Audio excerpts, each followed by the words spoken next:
이 장치가 성공하면 지구 온난화를 막을 수 있습니다. 외국인 교수의 절박한 외침이 작은 수리자만을 올렸고 18세 소녀 김민지는 자신의 귀를 의심했다. 안녕하세요 여러분. 오늘도 찾아주셔서 정말 감사합니다. 이야기 시작 전에 좋아요 한 번씩 눌러주세요. 그리고 지금 어디서 뭐할 하며 들으시는지 댓글로 알려주시면 정말 기쁠 것 같아요. 설거지 하시면서, 산책하시면서, 혹은 편안히 누워서 들으시는 분들 모두 반갑습니다. 자, 그럼 이제 시작해 볼까요? 서울 종로구 한 골목 깊숙한 곳에 자리한 조그만 전자제품 수리점에서 일어난 놀라운 일 이야기입니다. 파란색 페인트가 군데군데 벗겨진 간판에는 대한수리점이라고 손글씨로 적혀 있었고, 가게 앞에는 고장난 선풍기와 텔레비저들이 줄지어 놓여 있었습니다. 이곳에서 32년째 망치와 드라이버를 들고 살아온 김철민 사장과 그의 딸 민지가 오늘도 어김없이 이른 아침부터 일을 시작하고 있었죠. 민지야, 이 냉장고 좀 봐줄래? 아무리 해도 냉기가 나오질 않네. 권여. 머리가 반쯤 벗겨진 50대 중반의 김철민이 한숨을 쉬며 말했습니다. 사실 그는 젊은 시절부터 온갖 전자제품을 손으로 만져보며 고쳐온 베테랑이었지만 요즘 나오는 복잡한 기계들은 점점 더 어려워지고 있었죠. 특히 컴퓨터 칩이 들어간 최신 제품들은 그에게는 마치 외계 문명의 산물처럼 느껴졌습니다. 네, 아버지, 잠깐만요. 반정하게 묶은 긴 머리에 작업복을 입은 민지가 냉장고 앞으로 다가갔습니다. 이 키는 160cm 정도로 또래보다 작은 편이었지만 그녀의 눈빛만큼은 누구보다 맑고 총명했죠. 민지는 냉장고 뒷면을 살펴보더니 능숙하게 드라이버를 집어들었습니다. 그녀의 손 놀림은 마치 피아니스트가 건반을 다루는 것처럼 정확하고 우아했어요. 몇 분 후 민지가 말했습니다. 아버지, 압축기 모터에 문제가 있어요. 냉매 순환이 제대로 안 되고 있고, 여기 센서도 오작동하고 있네요. 그녀는 복잡한 기계 구조를 마치 책 읽듯이 술술 설명해냈습니다. 아버지는 딸의 이런 재능이 신기하면서도 한편으로는 걱정스러웠어요. 여자아이가 이런 기계 일에만 매달려 있으니 말이죠. 민지야, 너는 정말 신기한 아이구나. 어떻게 그런 복잡한 걸 다 할 수 있니? 민지야, 너는 정말 신기한 아이구나. 어떻게 그런 복잡한 걸 다 할 수 있니? 아버지가 감탄하며 물어봤습니다. 그냥요, 보면 어디가 아픈지 느껴져요. 마치 기계가 말을 하는 것 같아요. 민지가 수줍게 미소 지으며 대답했죠. 실제로 그녀는 어릴 때부터 남들과는 다른 특별한 능력이 있었습니다. 기계를 보면 어디가 고장났는지, 어떻게 고쳐야 하는지가 머릿속에 그림처럼 떠올랐거든요. 바로 그때였습니다. 가게 문이 삐걱 소리를 내며 열리더니 두 명의 외국인이 들어왔어요. 한 명은 50대 후반으로 보이는 백인 남성이었고, 다른 한 명은 30대 초반의 젊은 동양계 남성이었습니다. 나이든 남성은 회색 정장을 맑음이 차려입었고 손에는 검은색 서류 가방을 들고 있었어요. 알면 전 검은색 서류 가방을 들고 있었어요. 젊은 남성은 캐주얼한 셔츠 차림이었지만 역시 비싼 옷임을 한눈에 알 수 있었죠. 실례합니다. 혹시 한국어 하실 줄 아시나요? 나이든 외국인이 정중한 자세로 인사하며 언질한 한국어로 말했습니다. 그의 발음은 서툴렀지만 한국어를 배우려고 노력한 흔적이 역력했어요. 민지가 고개를 들며 또렷한 목소리로 대답했습니다.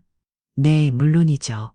무엇을 도와드릴까요? 그녀의 유창한 영어에 두 외국인은 깜짝 놀랐습니다.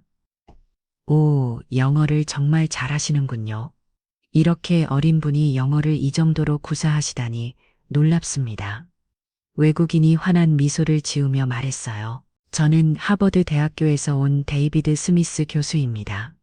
그리고 이쪽은 제 연구조교인 케빈 리입니다. 그는 명함을 꺼내며 정중하게 자기소개를 했죠.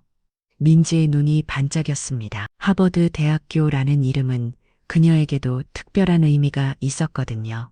어릴 때부터 과학 다큐멘터리를 즐겨보던 그녀는 언젠가는 그런 유명한 대학에서 공부해보고 싶다는 꿈을 품고 있었어요.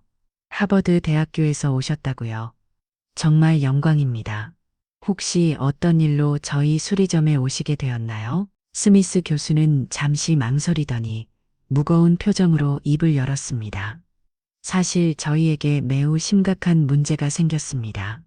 제가 지난 25년간 연구해온 프로젝트가 있는데 마지막 단계에서 계속 막히고 있어요. 한국의 여러 대학과 연구소를 돌아다녔지만 아무도 해결하지 못했습니다. 이제 정말 마지막 희망으로 거리의 수리점들을 찾아다니고 있는 중입니다. 어떤 종류의 연구인가요? 민지가 호기심 어린 목소리로 물어봤어요. 스미스 교수는 주위를 둘러보더니 목소리를 낮추어 말했습니다. 대기 중 이산화탄소 포집 및 산소 생성 장치입니다. 쉽게 말해서 공기 중에 이산화탄소를 빨아들여서 산소로 바꾸는 기계예요. 만약 이것이 성공한다면 지구 온난화 문제를 근본적으로 해결할 수 있습니다. 민지의 아버지는 무슨 소리인지 전혀 이해하지 못했지만 딸의 표정이 진지해지는 것을 보고는 조용히 지켜보기로 했어요. 민지는 잠시 생각에 잠겼다가 물어봤습니다. 그 장치에 구체적으로 어떤 문제가 발생하나요?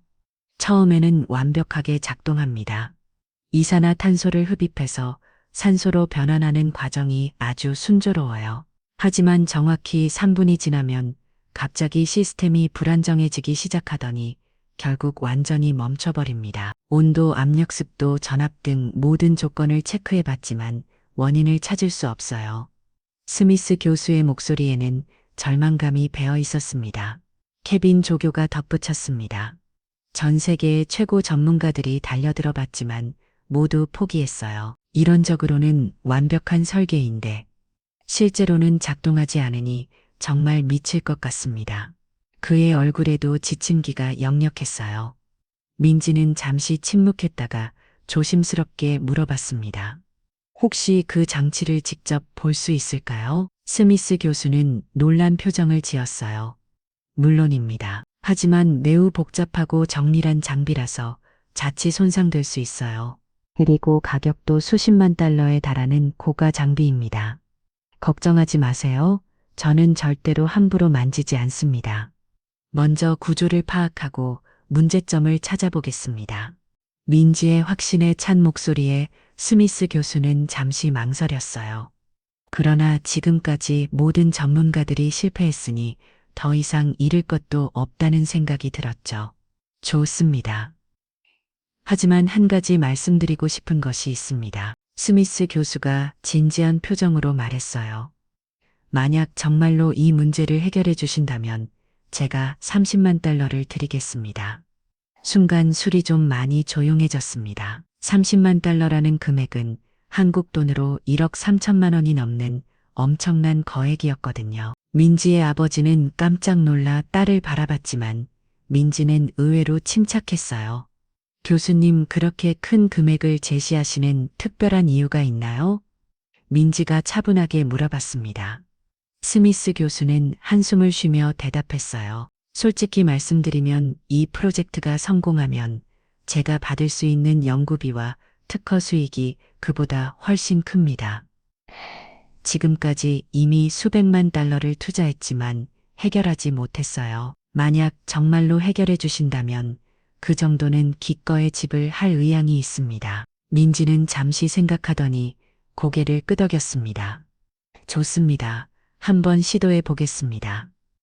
하지만 제가 해결하지 못할 수도 있다는 점은 미리 말씀드립니다. 스미스 교수가 안도의 표정을 지으며 말했어요. 당연히 그럴 수 있죠. 전혀 문제 없습니다. 그럼 내일 아침에 장비를 가지고 다시 오겠습니다. 그날 밤 민지는 잠을 이루지 못했습니다. 머릿속에는 온통 이산화탄소와 산소, 그리고 3분이라는 시간이 맴돌았어요. 과연 자신이 전 세계 전문가들도 해결하지 못한 문제를 풀 수 있을까 하는 두려움과 함께 동시에 엄청난 도전에 대한 설렘이 교차했죠. 만약 정말로 성공한다면 지구 온난화를 막는 데 기여할 수 있다는 생각에 가슴이 뛰었습니다. 사실 김민지가 이렇게 특별한 능력을 갖게 된 데에는 어린 시절부터의 독특한 경험이 있었습니다. 민지가 5살 때였어요. 어느 날 집안의 세탁기가 갑자기 이상한 소리를 내며 멈춰버렸죠. 아버지 김철민은 전문 수리업체를 부르려 했지만 어린 민지가 달려와서 세탁기에 귀를 대고 가만히 듣더니 말했어요. 아빠, 이 기계가 목이 말라 해요. 처음에는 아예 장난인 줄 알았던 아버지가 농담 삼아 세탁기 안을 확인해 봤더니 정말로 급수 호스가 막혀 있었거든요. 그 후 민지는 집안의 모든 전자제품과 대화하는 아이가 되었습니다. 텔레비전이 화면에 줄이 생기면 여기가 아파요라고 정확한 부위를 집어냈고, 냉장고가 소음을 내면 배가 고파서 그래오라며 냉매 부족을 알아냈죠. 부모님은 처음엔 신기했지만 점점 걱정이 되기 시작했어요. 또래 아이들은 인형이나 만화에 관심을 보이는데 민지는 온종일 기계 부품만 들여다보고 있었거든요. 초등학교에 입학한 후에도 민지의 특별함은 계속되었습니다. 과학 시간에 선생님이 전기는 왜 흐를까요? 라고 물어보면 다른 아이들이 대답하기 전에 민지가 손을 번쩍 들고 말했어요. 전자들이 춤을 추면서 이동하는 거예요. 구리선 안에서 작은 친구들이 손을 잡고 달리는 것 같아요. 선생님은 민지의 상상력 넘치는 설명에 감탄했지만 정작 민지에게는 그것이 정말로 보이는 것 같았어요. 중학교에 올라가서는 더욱 놀라운 일들이 벌어졌습니다. 학교 과학실에 현미경이 고장났을 때 민지가 10분 만에 고쳐놓았어요. 컴퓨터실에 프린터가 종이를 계속 씹어먹을 때도 민지가 나섰죠. 그녀는 프린터를 열어보더니 여기 롤러가 너무 지쳐서 힘이 없어요 라고 말하며 간단한 조정만으로 문제를 해결했습니다. 고등학교에 진학한 후 민지는 본격적으로 아버지의 수리점을 도우기 시작했어요. 처음에는 간단한 청소나 부품 정리만 했지만 점차 복잡한 수리 작업에도 참여하게 되었죠. 손님들은 처음에는 어린 소녀가 자신들의 소중한 전자제품을 만지는 것을 불안했어요. 하지만 민지가 고쳐놓은 기계들이 새 것처럼 작동하는 것을 보고는 모두 깜짝 놀랐죠. 아저씨, 이 에어컨은 사실 아픈 게 아니에요. 그냥 너무 오랫동안 휴지 못해서 지친 거예요. 민지가 에어컨 수리를 맞추며 고객에게 설명했어요. 필터를 갈아주고 냉매를 보충해주니까 다시 건강해졌어요. 앞으로는 한 달에 한 번씩 필터 청소해 주시면 오래오래 쓸 수 있을 거예요. 고객은 민지의 설명을 들으며 신기했어요. 어머, 이 어린 친구가 정말 신통하네. 우리 집 에어컨이 이렇게 시원하게 나온 게 몇 년 만인지 몰라. 이런 일들이 반복되면서 대한수리점은 동네에서 소문난 곳이 되었습니다. 특히 민지의 영어 실력은 정말 놀라웠어요. 중학교 때부터 외국 과학 다큐멘터리와 기술 관련 유튜브 영상들을 즐겨봤는데 자연스럽게 영어에 노출되면서 실력이 늘었던 거예요. 또한 인터넷으로 해외 기술 포럼에 참여하면서 전 세계 엔지니어들과 소통하기도 했죠. 민지야, 너는 정말 우리 집안의 자랑이다. 어머니 박영숙이 저녁 식사를 준비하며 말했어요. 하지만 가끔은 친구들과 놀기도 하고 다른 취미도 가져봤으면 좋겠어. 하지만 민지에게는 기계를 고치는 것 자체가 가장 즐거운 놀이였어요. 어느 날 밤 민지는 아버지와 함께 수리점 정리를 하며 이야기했습니다. 아빠, 저는 왜 다른 사람들이 보지 못하는 걸 볼 수 있는 걸까요? 아버지는 딸의 어깨를 다독이며 말했어요. 민지야, 그건 하늘이 너에게 준 특별한 선물이야. 그 선물로 많은 사람들을 도울 수 있다면 얼마나 좋겠니? 실제로 민지는 단순히 기계를 고치는 것에서 그치지 않았어요. 동네 할머니들의 라디오를 고쳐드리고 학교 친구들의 휴대폰 문제를 해결해주고 심지어 근처 카페의 커피 머신까지 고쳐주곤 했죠. 그럴 때마다 민지는 진심으로 기뻐했어요. 자신의 능력으로 다른 사람들이 행복해하는 모습을 보는 것이 세상에서 가장 즐거운 일이었거든요. 하지만 민지에게도 고민이 있었습니다. 장래 희망을 써내라고 하면 항상 막막했어요. 기계 고치는 것은 좋아지만 그것만으로 미래를 설계하기에는 아직 어린 나이였거든요. 게다가 주변에서는 여자가 이런 기술직을 계속하기 어렵다는 말들도 들려왔어요. 민지야, 너는 분명히 훌륭한 엔지니어가 될 수 있어. 아버지가 격려했지만 민지는 여전히 확신하지 못했어요. 과연 자신 같은 평범한 수리점 딸이 정말 큰 꿈을 이룰 수 있을까 하는 의문이 들었거든요. 그런 민지에게 오늘 하버드 대학교 교수가 찾아온 것은 정말 운명적인 만남이었어요. 혹시 이것이 자신의 인생을 바꿀 기회가 될 수 있을까 하는 기대감과 함께 한편으로는 과연 자신이 전 세계 전문가들도 해결하지 못한 문제를 풀 수 있을까 하는 두려움이 교차했습니다. 그날 밤 민지는 책상에 앉아 이산화탄소와 산소에 대해 공부했어요. 인터넷에서 관련 논문들을 찾아 읽고 화학 반응식도 정리해봤죠. 하지만 아무리 이론을 공부해도 실제 장치를 보기 전에는 무엇이 문제인지 알 수 없었어요. 내일이면 모든 게 결정될 거야.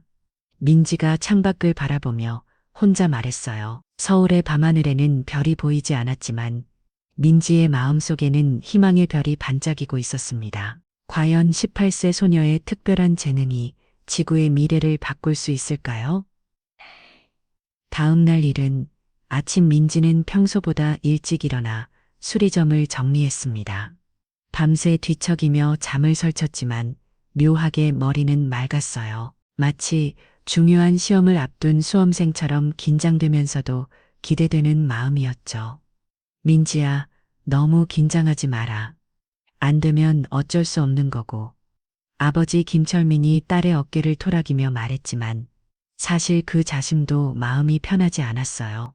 어젯밤 인터넷으로 하버드 대학교에 대해 찾아보니 정말 대단한 곳이더라고요. 그런 곳에서 온 교수가 왜 자신들 같은 작은 수리점을 찾았는지 아직도 믿기지 않았어요.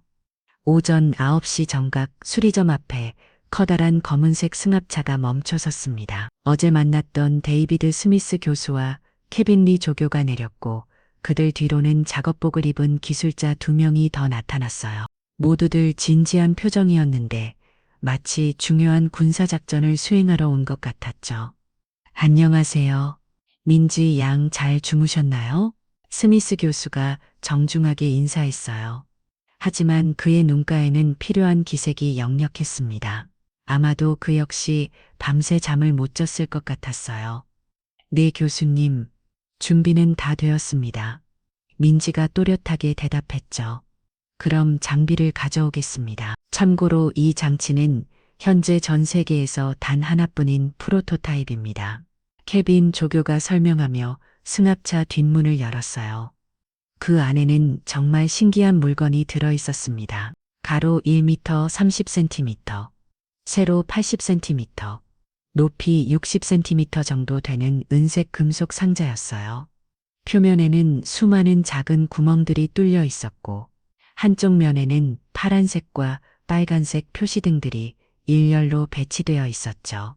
상단에는 투명한 플라스틱 관이 여러 개 연결되어 있었고 각 관마다 서로 다른 색깔의 액체가 흐르고 있었어요. 와, 정말 신기하게 생겼네요.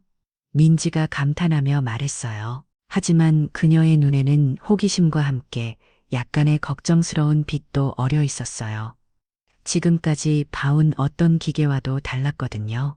마치 SF 영화에서나 볼 법한 미래의 기계 같았죠. 기술자들이 조심스럽게 장치를 수리점 안으로 옮겼습니다. 평소 텔레비전이나 냉장고로 가득했던 작업 공간이 갑자기 첨단 연구소처럼 변했어요. 스미스 교수는 노트북을 꺼내 장치와 연결했고 각종 케이블과 센서들을 점검하기 시작했죠. 이것이 바로 스하로2 시스템입니다. 스미스 교수가 자랑스러우면서도 씁쓸한 표정으로 설명하기 시작했어요. 스하로는 카본 에어리 사이클의 줄임말이고 오토는 산소를 뜻하죠. 쉽게 말해서 공기 중에 이산화탄소를 빨아들여서 산소로 바꾸는 기계입니다. 민지는 장치 주변을 천천히 돌며 세심하게 관찰했어요. 어떤 원리로 작동하는 건가요? 그녀의 질문에 케인 조교가 대답했습니다. 기본적으로는 인공광합성 원리를 사용해요. 식물이 햇빛과 이산화탄소로 산소를 만드는 과정을 기계적으로 재현한 거죠. 첫 번째 단계에서는 특수 필터가 공기 중에 이산화탄소를 포집합니다. 스미스 교수가 장치의 한 부분을 가리키며 설명했어요. 이 필터는 이산화탄소 분자만을 선택적으로 흡착하는 나노물질로 만들어졌어요. 개발하는 데만 3년이 걸렸죠. 두 번째 단계에서는 포집된 이산화탄소가 촉매 반응실로 이동합니다. 케인이 투명한 관을 가리키며 계속 설명했어요. 여기서 특수 촉매와 만나 화학 반응을 일으켜요. 이 과정에서 이산화탄소가 분해되면서 산소가 생성되죠. 민지는 고개를 끄덕이며 들었지만 한편으로는 의문이 들었어요. 그럼 탄소는 어디로 가나요? 스미스 교수가 깜짝 놀라며 민지를 바라봤어요. 오,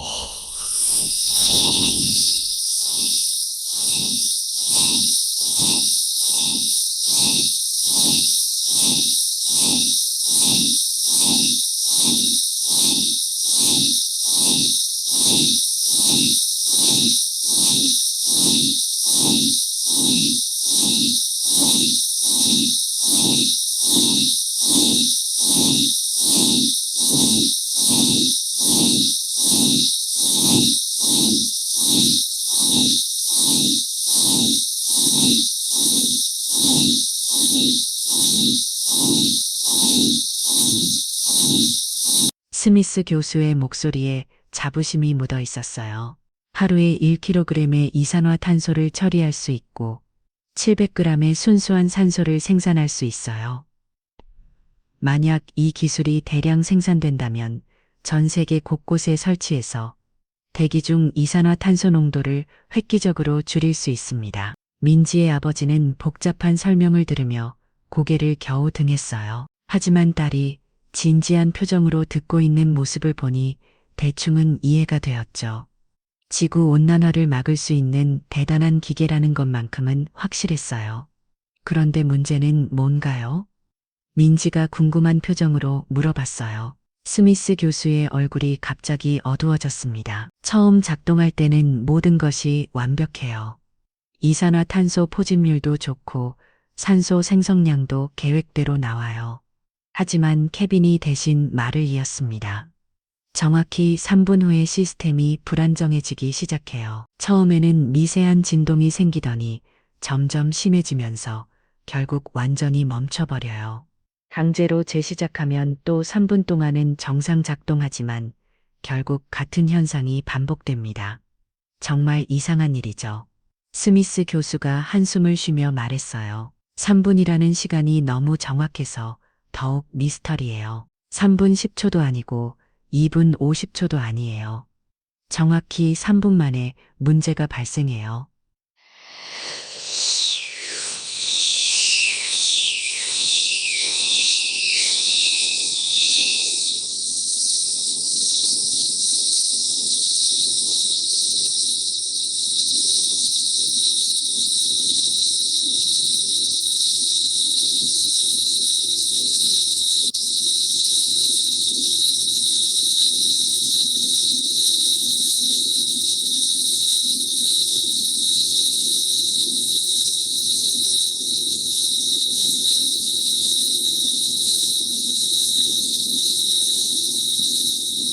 스미스 교수가 고개를 저었어요. 그것도 처음에 의심했던 부분이에요. 하지만 냉각 시스템을 강화하고 온도를 일정하게 유지해도 똑같은 현상이 일어나더라고요. 압력은 어떤가요? 민지가 다시 물어봤어요. 압력도 체크해 봤어요. 진공 상태에서도 테스트해 봤고 고압 환경에서도 실험해 봤지만 결과는 동일했어요. 협인이 답했죠. 전기 전 문제일 수도 있지 않을까요? 민지의 연속된 질문에 두 연구자는 점점 놀라는 표정을 지었어요. 전압, 전류, 주파수, 모든 것을 점검해 봤어요. 심지어 다른 전원 공급 장치로도 테스트해 봤지만 마찬가지였어요. 스미스 교수가 답했습니다. 민지는 장치를 한 바퀴 더 돌며 자세히 살펴봤어요. 혹시 실제로 작동하는 모습을 볼 수 있을까요? 스미스 교수는 잠시 망설였지만 고개를 끄덕였어요. 물론이죠. 하지만 3분 후에는 반드시 문제가 생긴다는 점을 염두에 두세요. 케빈이 노트북을 조작하기 시작했습니다. 곧 장치에서 낮은 응원거리는 소리가 나기 시작했어요. 파란색 표시등들이 하나씩 켜지더니 투명한 관 안에 액체들이 흐르기 시작했죠. 정말 신기한 광경이었어요. 지금 공기 중에 이산화탄소를 포집하고 있어요. 스미스 교수가 화면을 가리키며 설명했어요. 이 수치가 포집량이고 저 수치가 산소 생성량이에요. 모니터에는 실시간으로 변하는 숫자들이 표시되고 있었어요. 민지는 장치에서 나는 소리에 귀를 기울였습니다. 처음에는 일정한 리듬의 기계음이었는데 시간이 지날수록 미묘하게 변하는 것 같았어요. 마치 심장 박동이 점점 빨라지는 것 같은 느낌이었죠. 1분 경과 케빈이 시간을 알렸어요. 모든 수치는 여전히 정상 범위 안에 있었어요. 2분 경과 아직도 문제 없어 보였어요. 민지는 장치의 각 부분을 유심히 관찰했어요. 뭔가 미세한 변화를 감지하려고 집중했죠. 2분 30초 케빈의 목소리에 긴장감이 배어 있었어요. 스미스 교수도 모니터를 주시하며 입술을 꽉 깨물고 있었어요. 민지는 장치의 손을 가까이 대봤어요. 손바닥으로 미세한 진동을 느낄 수 있었거든요. 2분 50초 이때부터 장치의 소리가 조금씩 변하기 시작했어요. 일정했던 음은 거림이 약간 불규칙해지는 것 같았죠. 민지는 더욱 집중했어요. 3분 케빈이 외쳤을 때 정확히 그 순간 장치에서 삐하는 경고음이 울렸어요. 파란색 표시등들이 깜빡거리기 시작했고 투명한 관의 액체 흐름이 불안정해졌어요. 모니터의 수치들도 급격히 요동치기 시작했죠. 또 시작됐네요. 스미스 교수가 차녀만 된 말했어요. 진동이 점점 심해지더니 결국 모든 표시등이 꺼지며 장치가 완전히 멈춰버렸어요. 정말 신기하네요. 민지가 중얼거렸어요. 정확히 3분이라니 그녀는 뭔가 떠오르는 게 있는 것 같았지만 아직 확실하지 않았어요. 이 현상 때문에 전 세계 전문가들이 머리를 쥐어 듣고 있어요. 케빈이 한숨을 쉬며 말했어요. 스위스의 CERN 연구소, 일본의 RIK의 N 독일의 막스, 플랑크 연구소에서 온 과학자들까지 모두 포기했거든요. 스미스 교수가 민지에게 진지하게 말했어요. 민지 양, 솔직히 말씀드리면 저희도 이제 정말 막막한 상황이에요. 연구비도 거의 바닥났고 대학에서도 프로젝트 중단을 검토하고 있어요. 당신이 정말 마지막 희망입니다. 민지는 잠시 침묵했다가 입을 열었어요. 교수님, 이 장치를 설계할 때 사용한 모든 자료를 볼 수 있을까요? 설계도, 부품 명세서, 제작 과정 기록까지 모든 것 말이에요. 스미스 교수가 놀란 표정을 지었어요. 물론이죠. 하지만 상당히 방대한 양이에요. 수천 페이지에 달하거든요. 괜찮아요. 시간이 걸리더라도 천천히 살펴보겠어요. 민지의 확고한 목소리에 두 연구자는 희망의 빛을 봤어요. 과연 28세 소녀가 세계적인 난제를 해결할 수 있을까요? 민지가 자료를 검토하겠다고 하자 스미스 교수는 무거운 한숨을 쉬었습니다. 사실 민지 양 솔직히 말씀드리면 한국에서도 이미 여러 곳을 다녀봤어요. 결과는 참담했습니다. 케빈 조교가 태블릿을 꺼내며 설명하기 시작했어요. 저희가 한국에 온 지 벌써 2달이 되었거든요. 처음에는 서울대학교 공가대학부터 시작했죠. 그의 목소리에는 실망감이 가득했습니다. 서울대 기계공학과의 박진호 교수님 연구팀에서 일주일 동안 분석해 봤어요. 세계적 수준의 연구진이었죠. 하지만 결국 이론적으로는 완벽하나 실제 구현에서 알 수 없는 변수가 존재한다는 결론만 내렸어요. 스미스 교수가 쓸쓸하게 말했습니다. 민지는 조용히 듣고 있었지만 마음 한 구석이 무거워졌어요. 서울대학교 라면 한국 최고의 대학인데 그곳에서도 해결하지 못했다니 그 다음에는 카이스로 갔어요. 케빈이 계속 설명했습니다. 화학공학과의 이수진 교수 연구실이었는데 촉매 반응 전문가들이었거든요. 2주 동안 촉매 성분을 다시 분석하고 반응 조건도 수없이 바꿔봤어요. 결과는 민지가 조심스럽게 물어봤어요. 촉매 자체에는 전혀 문제가 없다는 거였어요. 오히려 너무 완벽해서 더 이상 개선할 여지가 없다고 하더라고요. 스미스 교수의 표정이 더욱 어두워졌습니다. 민지 아버지가 걱정스럽게 끼어들었어요. 그럼 포항공대는 어땠나요? 거기도 유명하다고 들었는데 케빈이 고개를 끄덕였습니다. 네, 포스텍 신소재 공학과에도 다녀왔어요. 나노물질 전문가들이었는데 필터 시스템을 완전히 뜯어봤거든요. 그곳에서는 뭐라고 했나요? 민지가 궁금했어요. 필터의 나노 구조가 너무나 정교해서 오히려 그것이 문제일 수도 있다고 했어요. 하지만 구조를 바꾸면 이산화 탄소 포집 효율이 떨어진다는 게 함정이었죠. 스미스 교수가 한숨을 쉬었습니다. 연세대학교 전기전자공학과에서는 전력 시스템을 집중적으로 분석했어요. 케빈이 태블릿 화면을 넘기며 말했습니다. 전력 공급이 불안정해서 3분 후에 문제가 생기는 건 아닌지 의심했거든요. 하지만 전력 시스템은 완벽했어요. 민지는 점점 압박감을 느끼기 시작했어요. 이렇게 많은 전문가들이 실패했는데 과연 자신이 해결할 수 있을까 하는 의문이 들었거든요. 고려대학교 화학과에서는 분자 수준의 반응 메커니, 짐을 연구했어요. 스미스 교수가 계속 설명했습니다. 최첨단 분광학 장비로 반응 과정을 실시간으로 관찰했죠. 하지만 모든 반응이 정상적으로 일어나고 있다는 결론만 얻었어요. 한양대학교 기계공학과에서는 진동 분석에 집중했어요. 케빈이 덧붙였습니다. 3분 후에 생기는 진동의 원인을 찾으려고 했거든요. 하지만 진동은 결과일 뿐 원인이 아니라는 게 밝혀졌어요. 민지의 어머니 박영숙이 걱정스럽게 말했어요. 이렇게 많은 대학교에서 못 풀었는데 우리 민지가 할 수 있을까요? 너무 무리한 건 아닌지 스미스 교수가 고개를 저었습니다. 대학뿐만 아니에요. 한국의 여러 국책연구소에도 의뢰해 봤거든요.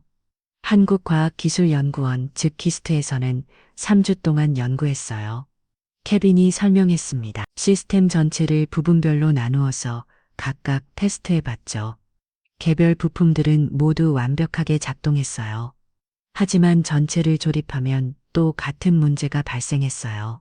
한국기계연구원에서는 기계적 결합 부분에 집중했어요. 스미스 교수가 말했습니다. 혹시 부품들 사이에 연결에 문제가 있는 건 아닌지 의심했거든요. 하지만 모든 연결 부위가 완벽했어요. 민지는 이런 이야기를 들으며 점점 위축되었어요. 한국 최고의 전문가들이 총동원되어도 해결하지 못한 문제를 고등학생인 자신이 과연 풀 수 있을까 하는 생각이 들었거든요. 한국전자통신연구원에서는 제어 시스템을 분석했어요. 케빈이 계속 말했습니다. 혹시 프로그램 코드에 버그가 있는 건 아닌지 의심했거든요. 하지만 코드는 완벽했어요. 심지어 원자력연구원에서도 도움을 요청했어요. 스미스 교수의 목소리에 절망감이 묻어났습니다. 방사선 분석을 통해 원자 수준에서 뭔가 변화가 일어나는 건 아닌지 확인해 봤거든요. 하지만 그것도 정상이었어요. 민지의 아버지가 딸을 바라보며 말했어요.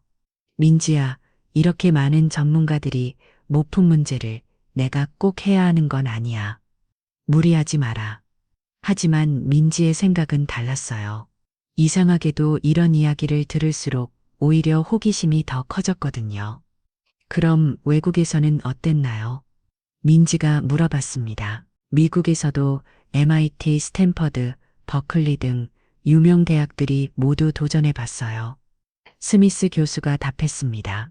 유럽에서는 옥스퍼드, 케임브리지, 추리 공대에서도 연구했고요. 일본의 도쿄 대학교와 교토 대학교에서도 3개월씩 연구했어요. 케빈이 덧붙였습니다. 독일의 막스 플랑크 연구소에서는 6개월 동안 매달렸거든요. 민지는 잠시 생각에 잠겼습니다. 그런데 이상해요. 이렇게 많은 전문가들이 각각 다른 부분을 완벽하다고 했는데 왜 전체적으로는 문제가 생기는 걸까요? 스미스 교수가 민지를 주목해서 바라봤어요. 그게 바로 저희가 모르는 부분이에요. 개별적으로는 완벽한데 전체적으로는 실패한다니 정말 이상하죠. 혹시 전문가들이 너무 자기 분야에만 집중해서 전체를 보지 못한 건 아닐까요? 민지가 조심스럽게 말했어요. 케빈이 고개를 끄덕였습니다. 그 가능성도 생각해 봤어요. 그래서 마지막에는 여러분의 전문가들이 모여서 공동 연구도 해봤거든요. 하지만 결과는 마찬가지였어요. 민지의 어머니가 다시 걱정스럽게 말했어요. 민지야, 엄마가 보기에는 너무 어려운 문제가 다. 괜히 스트레스 받지 말고 포기하는 게 어떨까. 하지만 민지는 오히려 눈빛이 더욱 또렷해졌어요. 아니에요, 엄마. 저는 해보고 싶어요. 다른 사람들이 못 풀었다고 해서 저도 못 푼다는 법은 없잖아요. 스미스 교수가 걱정스럽게 말했어요. 민지 양 물론 도전 정신은 좋지만 너무 큰 기대는 하지 마세요. 정말 어려운 문제거든요. 교수님, 그런데 한 가지 궁금한 게 있어요. 민지가 말했습니다. 지금까지 모든 연구자들이 실패했다고 하셨는데 혹시 모두 같은 방식으로 접근한 건 아닌가요? 케빈이 놀란 표정을 지었어요. 어떤 의미인가요? 전문가들은 보통 자신의 전문 분야를 기준으로 문제를 바라보잖아요. 기계공학자는 기계적 관점에서, 화학자는 화학적 관점에서 말이에요. 하지만 진짜 원인은 전혀 다른 곳에 있을 수도 있지 않을까요? 민지의 말에 두 연구자는 잠시 침묵했어요. 스미스 교수가 천천히 말했습니다. 흥미로운 관점이네요. 그럼 당신은 어떤 관점에서 접근할 계획인가요? 저는 전문가가 아니니까요. 오히려 그게 장점일 수도 있어요. 고정관념 없이 처음부터 다시 생각해 볼 수 있거든요. 민지의 확신에 찬 목소리에 부모님은 놀랐어요. 민지의 아버지가 따르게 말했어요. 민지야, 그래도 너무 무리하지는 마라. 실패해도 부끄러운 일이 아니야. 아빠, 저는 실패를 두려워하지 않아요. 중요한 건 시도해 보는 거죠. 민지가 씩씩하게 대답했어요. 스미스 교수가 감탄하며 말했습니다. 정말 대단한 마음가짐이네요. 그럼 정말로 도전해 보시겠다는 건가요? 네, 해보겠습니다. 하지만 하나만 약속해 주세요. 민지가 진지하게 말했어요. 무엇인가요? 만약 제가 실패하더라도 실망하지 마세요. 그리고 다른 방법을 계속 찾아보세요. 이런 중요한 기술을 포기하면 안 되거든요. 민지의 말에 스미스 교수와 켜빈은 깊이 감동했어요. 그날 밤 민지 가족은 긴 회의를 했습니다. 于是 아나스 이 몽시우를 이시의 한치 아침지 한치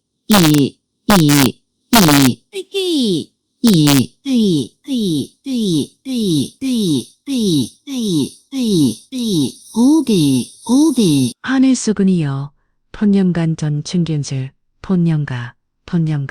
엄마, 저는 괜찮아요. 오히려 이런 기회가 온 게 감사해요.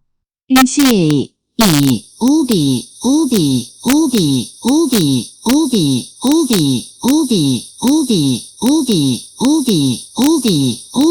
또 딸을 격려했습니다. 민지야, 아빠는 내가 어떤 결정을 내리든 지지할 거야. 하지만 너무 스트레스 받지는 마라. 고마워요, 아빠. 저는 정말 이 문제를 풀고 싶어요. 만약 성공한다면 지구 환경을 구하는 데 도움이 될 수 있잖아요. 민지의 눈에는 강한 의지가 빛나고 있었어요. 과연 18세 소녀 민지가 전 세계 전문가들도 포기한 이난제를 해결할 수 있을까요? 내일부터 시작될 그녀의 도전이 어떤 결과를 가져올지 정말 궁금해졌습니다. 다음 날 아침 7시 민지는 평소보다 2시간 일찍 일어나 수리점으로 향했습니다. 스미스 교수가 준 자료들을 밤새 훑어봤지만 워낙 방대해서 다 읽기에는 시간이 부족했거든요. 하지만 이상하게도 뭔가 중요한 단서가 숨어 있을 것 같은 예감이 들었어요. 수리점에 도착하자마자 민지는 시의의 R 오토 장치 앞에 앉았습니다. 어제와는 달리 아무도 없는 조용한 공간에서 혼자만의 시간을 가져보고 싶었거든요. 안녕, 너는 대체 뭐가 문제일까? 민지가 장치에게 말을 걸었어요. 어릴 때부터 기계와 대화하던 습관이었죠. 민지는 장치 주변을 천천히 돌며 모든 세부 사항을 관찰했습니다. 다른 사람들이 보지 못한 것을 찾기 위해서는 남들과 다른 방식으로 접근해야 했거든요. 그녀는 손바닥을 장치 표면에 대고 미세한 진동을 느껴봤어요. 마치 환자의 맥박을 재는 의사처럼 말이에요. 이상해. 민지가 중얼거렸습니다. 장치의 왼쪽 부분과 오른쪽 부분에서 나는 진동이 미묘하게 달랐거든요. 너무 작은 차이라서 측정 장비로는 감지하기 어려울 정도였지만 민지의 예민한 손끝은 그 차이를 느낄 수 있었어요.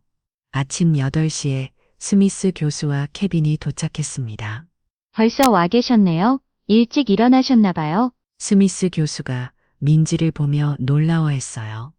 네, 혼자 있는 시간이 필요했거든요. 민지가 답했습니다. 교수님, 혹시 이 장치를 만들 때 사용한 재료들의 원산지를 알 수 있을까요? 원산지요. 케빈이 의아해 있어요. 왜 그런 걸 궁금해 하시나요?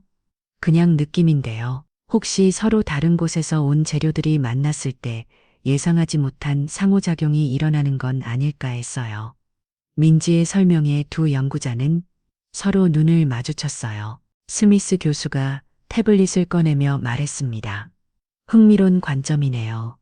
사실 이 장치의 부품들은 전 세계에서 가장 좋은 재료들을 골라서 만들었거든요. 나노 필터는 일본에서, 촉매는 독일에서, 제어집은 미국에서, 외부 케이스는 스위스에서 가져왔어요.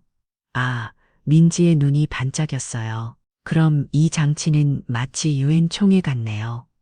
전 세계에서 온 최고의 재료들이 한 곳에 모인 거잖아요. 케빈이 웃으며 말했어요. 재미있는 비유네요. 하지만 그게 문제와 무슨 관련이 있을까요? 민지는 잠시 생각하더니 말했습니다. 교수님, 혹시 각 부품들이 만들어진 환경의 차이를 고려해 보신 적 있나요? 예를 들어 온도, 습도, 기압 같은 것 말이에요. 스미스 교수가 고개를 겨우 통했어요. 부품 자체의 품질은 모두 완벽하게 테스트했는데 제조 환경까지는 생각해보지 못했네요. 각 나라마다 기후가 다르잖아요. 민지가 설명하기 시작했어요. 일본은 습도가 높고 독일은 상대적으로 건조하고 미국과 스위스도 각각 다른 환경이고요. 만약 이 부품들이 각자의 환경에 최적화되어 만들어졌다면 한국의 환경에서 함께 작동할 때 문제가 생길 수도 있지 않을까요? 케빈이 놀란 표정을 지었어요. 정말 독특한 시각이네요. 그런데 구체적으로 어떤 문제가 생길 수 있을까요? 민지는 수리점에서 자주 보던 현상을 떠올렸습니다. 저희 수리점에 가끔 외국산 전자제품이 들어와요. 분명히 고급 제품인데 한국에서는 이상하게 작동하는 경우가 있거든요. 알고 보니 전압이나 주파수 차이 때문이 아니라 습도나 미세먼지 같은 환경적 요인 때문인 경우가 많았어요. 스미스 교수가 흥미로워하며 물었습니다. 구체적으로 어떤 현상이었나요? 독일산 정밀 계측기가 한국의 여름 습도를 견디지 못해서 오작동을 일으킨 적이 있어요. 겉보기에는 아무 문제 없어 보였는데 내부에 미세한 수분이 축적되면서 전기적 특성이 변한 거였어요. 민지가 자세히 설명했어요. 그런 경험이 있으셨군요. 케빈이 감탄했어요. 그럼 우리 장치에서도 비슷한 일이 일어날 수 있다는 말씀인가요? 가능성이 있어요. 민지가 고개를 끄덕였어요. 특히 3분이라는 시간이 중요한 단서일 것 같아요. 3분이면 장치 내부의 환경이 안정화되는 시간이거든요. 스미스 교수가 깊은 생각에 잠겼습니다. 흥미로운 가설이네요. 하지만 어떻게 확인해 볼 수 있을까요? 민지는 수리점의 한 구석에서 습도계와 온도계를 가져왔습니다. 일단 장치 내부의 환경 변화를 측정해 볼까요? 작동 전과 후의 차이를 비교해 보면 뭔가 발견할 수 있을 것 같아요. 좋은 아이디어네요. 케빈이 동의했어요. 우리도 온도는 측정해 봤지만 습도나 다른 환경 요소들은 놓쳤을 수도 있어요. 민지는 장치의 여러 부분에 센서들을 조심스럽게 배치했습니다. 이제 작동시켜 볼까요? 하지만 이번에는 30초다. 모든 데이터를 기록해 보겠습니다. 스미스 교수가 시스템을 가동했습니다. 민지는 스톱워치를 들고 시간을 재면서 동시에 여러 센서의 값을 확인했어요. 헤이, 헤이. 30초 온도 23.5도, 습도 61%. 민지가 또 막 기록했어요. 1분 온도 23탄 7도, 1도 습도 63.8%. 조금씩 변화가 생기기 시작했어요. 2분 온도 23, 6도, 습도 65.1%. 변화 속도가 빨라지고 있었어요. 2분 30초 온도 25점 탄도 습도 67.5%. 이때부터 민지는 뭔가 패턴을 발견하기 시작했어요. 교수님 보세요. 민지가 흥분해서 외쳤어요. 습도 변화 패턴이 이상해요. 일정하게 증가하는 게 아니라 특정 부분에서 급격히 변하고 있어요. 케빈이 모니터를 확인했습니다. 정말 그렇네요. 2분 30초.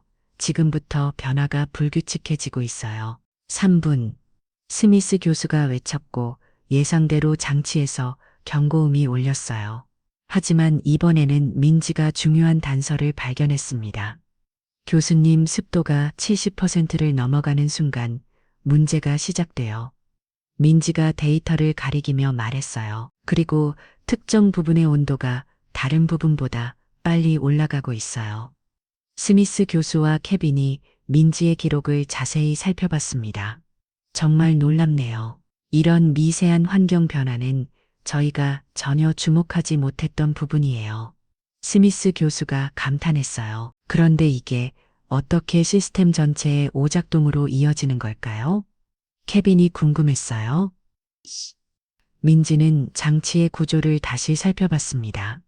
혹시 일본산 나노필터가 높은 습도에서 성능이 변하는 건 아닐까요? 일본은 습도가 높긴 하지만 그 습도에 맞춰서 설계되었을 텐데 한국의 습도 변화 패턴은 다를 수 있거든요.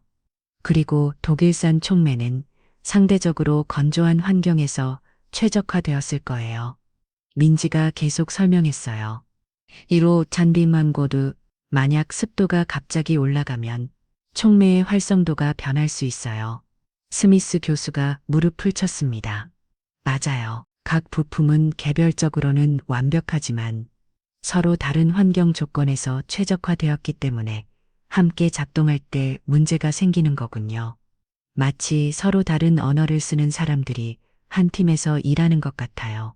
민지가 비유했어요. 각자는 훌륭하지만 의사소통에 문제가 생기는 거죠. 케빈이 흥분해서 말했습니다. 그럼 해결 방법도 있다는 말씀인가요? 민지는 자신있게 고개를 끄덕였어요. 네, 방법이 있을 것 같아요. 각 부품이 서로 다른 환경 변화에 적응할 수 있도록 중간에 완충장치를 만들면 될 것 같아요. 완충장치요. 스미스 교수가 관심을 보였어요. 네, 각 부품 사이에 환경을 조절하는 작은 체벌을 만드는 거예요. 마치 에어컨처럼 온도와 습도를 일정하게 유지해 주는 거죠. 민지의 아이디어에 두 연구자는 깜짝 놀랐어요. 정말 혁신적인 아이디어네요. 스미스 교수가 감탄했어요. 지금까지 수많은 전문가들이 개별 부품의 성능에만 집중했는데 부품들 간의 환경적 조화는 전혀 생각하지 못했거든요. 민지는 뿌듯한 미소를 지었습니다. 드디어 실마리를 찾은 것 같았거든요. 하지만 이것은 시작에 불과했어요. 이제 실제로 이 아이디어를 구현해야 하는 버그는 도전이 기다리고 있었거든요. 민지의 아이디어에 흥분한 스미스 교수와 케빈은 곧바로 실행에 옮기기로 했습니다. 하지만 막상 시작하려고 하니 예상보다 훨씬 복잡한 문제였어요. 환경 조절 완충 장치라고 하셨는데 구체적으로 어떻게 만들 계획인가요? 케빈이 걱정스럽게 물어봤어요. 장치 내부 공간이 워낙 제한적이라서 추가 장비를 넣기가 어려울 것 같은데요. 민지도 그 점이 가장 큰 고민이었어요. CARO2 장치는 이미 최적화된 설계로 만들어져서 여분의 공간이 거의 없었거든요. 그래서 기존 방식으로는 안 될 것 같아요. 완전히 새로운 접근이 필요해요. 스미스 교수가 걱정스럽게 말했습니다. 하지만 구조를 크게 바꾸면 원래 설계의 균형이 깨질 수 있어요. 지금까지 연구가 물거품이 될 수도 있고요. 아니에요. 교수님, 민지가 자신있게 말했어요. 구조를 바꾸는 게 아니라 기존 구조를 더 똑똑하게 만드는 거예요. 그녀는 수리점에서 가져온 작은 부품들을 테이블에 늘어놓기 시작했어요. 이게 뭔가요? 케빈이 호기심 어린 눈으로 물어봤어요. 펠티어 소자예요. 민지가 엄지손가락 크기의 작은 사각형 부품을 들어 보였어요. 전기를 흘려주면 한쪽은 차가워지고 다른 쪽은 뜨거워져요. 작은 냉장고나 차량용 쿨러에 쓰이는 부품이죠. 스미스 교수가 관심을 보였어요. 펠티어 효과를 이용한 냉장 장치군요. 하지만 이걸 어떻게 활용할 계획인가요? 민지는 테이블 위에 CAR 오토 장치에 간단한 도면을 그리기 시작했어요. 보세요. 각 부품들 사이사이에 이 펠티어 소자들을 아주 얇게 삽입하는 거예요. 마치 샌드위치처럼 말이에요. 샌드위치요? 케빈이 이해하지 못했어요. 내 일본산 나노 필터와 독일산 촉매 사이에 펠티어 소자를 넣어서 온도와 습도를 조절하는 거예요. 각 부품이 원래 환경에서처럼 느낄 수 있도록 미세한 기후를 만들어주는 거죠. 민지의 설명에 두 연구자의 눈이 반짝였어요. 정말 기발한 아이디어네요. 스미스 교수가 감탄했어요. 하지만 펠티어 소자가 작동하려면 전력이 필요한데 추가 전력 소모는 어떻게 해결할 건가요? 이 질문에 민지는 잠시 당황했어요. 정말 중요한 문제였거든요. CAR 오토 장치는 에너지 효율이 생명인데 추가 전력을 소모하면 본래 목적에 어긋날 수 있었어요. 민지가 고민에 빠졌습니다. 그때 갑자기 아버지가 하던 말이 떠올랐어요. 민지야, 가장 좋은 해결책은 문제 자체를 해결하는 게 아니라 문제를 이용하는 거야. 아, 민지가 손을 쳤어요. 교수님, 혹시 장치가 작동할 때 버려지는 열이 얼마나 되는지 아세요? 케빈이 자료를 찾아봤어요. 대략 20% 정도의 에너지가 열로 손실되네요. 바로 그거예요. 민지가 흥분해서 말했어요. 그 버려지는 열을 펠티어 소자의 전력으로 사용하면 돼요. 열전 발전 방식이죠. 스미스 교수가 놀라면 물어봤어요. 열전 발전이요? 그게 가능한가요? 네, 펠티어 효과는 옆방향으로도 작동해요. 민지가 설명했어요. 온도 차이가 있으면 전기를 생산할 수 있거든요.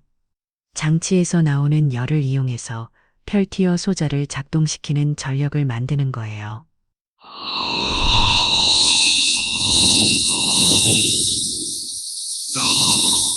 안정. 그럼 추가 전력 소모 없이도 환경 조절이 가능하다는 말씀인가요? 맞아요. 오히려 전체적인 에너지 효율이 더 좋아질 수도 있어요. 민지가 자신있게 말했어요. 하지만 실제로 만들어 보니 생각보다 훨씬 어려웠어요. 펠티어 소자는 너무 작아서 정밀한 작업이 필요했고 기존 장치를 분해하는 과정도 매우 조심스러웠거든요. 혹시 실수해서 장치를 망가뜨리면 어떻게 하죠? 케빈이 걱정했어요. 이 장치는 전 세계에 단 하나뿐인 프로토타입이었거든요. 걱정하지 마세요. 민지가 차분하게 말했어요. 저는 항상 역순으로 복구할 수 있는 방법을 준비해 놓고 작업해요. 그녀는 수리 과정을 사진으로 찍고 각 단계를 꼼꼼히 기록했어요. 첫 번째 펠티어 소자를 설치하는 작업부터 시작했습니다. 일본산 나노 필터 부분이었어요. 민지는 마치 외과 의사가 수술하듯이 조심스럽게 작업했어요. 여기에 이렇게 넣으면 민지가 정밀한 핀셋을 사용해서 펠티어 소자를 제자리에 고정했어요. 네. 너무 작아서 돋보기를 써야 할 정도였죠. 2시간 후 첫 번째 소자 설치가 완료되었습니다. 이제 테스트해 볼까요? 스미스 교수가 조심스럽게 물어봤어요. 아직 이른 것 같아요. 민지가 말했어요. 모든 소자를 다 설치한 후에 전체적으로 테스트하는 게 좋을 것 같아요. 하지만 두 번째 펠티어 소자를 설치하는 과정에서 문제가 생겼어요. 독일산 촉매 부분의 공간이 예상보다 더 좁았거든요. 이상해요. 측정값과 다르네요. 민지가 당황했어요. 아무리 해도 소자가 들어가지 않았거든요. 케빈이 측정기를 가져와서 다시 확인해 봤어요. 정말 이상하네요. 설계도상으로는 충분한 공간이 있어야 하는데 그때 민지가 뭔가를 발견했어요. 아, 이 부분이 온도에 따라 팽창하는 소재네요. 촉매 체버가 미세하게 팽창해서 공간이 줄어든 거였어요. 그럼 어떻게 하죠? 스미스 교수가 걱정했어요. 민지는 잠시 생각하더니 다른 방법을 떠올렸어요. 소자를 안에 넣는 게 아니라 밖에서 조절하면 어떨까요? 그녀는 펠티어 소자를 촉매 체버 외부에 부착하는 방법을 제안했어요. 그게 효과가 있을까요? 케빈이 의심했어요. 해볼만 해요. 오히려 이 방법이 더 효율적일 수도 있어요. 민지가 자신있게 말했어요. 새로운 방식으로 두 번째 소자를 설치한 후 민지는 세 번째 소자 작업에 들어갔어요. 미국산 제어 집 부분이었는데 여기는 상대적으로 공간이 넉넉해서 수월했어요. 마지막으로 스위스산 케이스 부분에 네 번째 소자를 설치했습니다. 이 과정에서 민지는 놀라운 발견을 했어요. 교수님 보세요. 민지가 흥분해서 외쳤어요. 케이스 안쪽에 미세한 응축수 자국이 있어요. 응축수요? 스미스 교수가 확인해 봤어요. 정말 그렇네요. 이건 습도 때문인가요? 맞아요. 스위스는 건조한 기후인데 한국의 습한 환경에서 케이스 내부에 응축수가 생긴 거예요. 이게 전기적 문제를 일으킬 수 있어요. 민지의 관찰력에 두 연구자는 감탄했어요. 이터. 그럼 이 부분도 해결해야겠네요. 케빈이 말했어요. 민지는 응축수 문제를 해결하기 위해 특별한 코팅제를 사용했어요. 수리점에서 습기가 많은 곳에 사용하던 방수 코팅제였죠. 드디어 모든 펠티어 소자 설치가 완료되었습니다. 민지는 마지막으로 전체 연결 상태를 점검했어요. 이제 정말로 테스트해 볼까요? 스미스 교수와 케빈은 긴장한 표정으로 지켜봤어요. 과연 민지의 아이디어가 성공할 수 있을까요? 시작합니다. 민지가 스위치를 눌렀어요. 장치에서 익숙한 우문거리는 소리가 나기 시작했어요.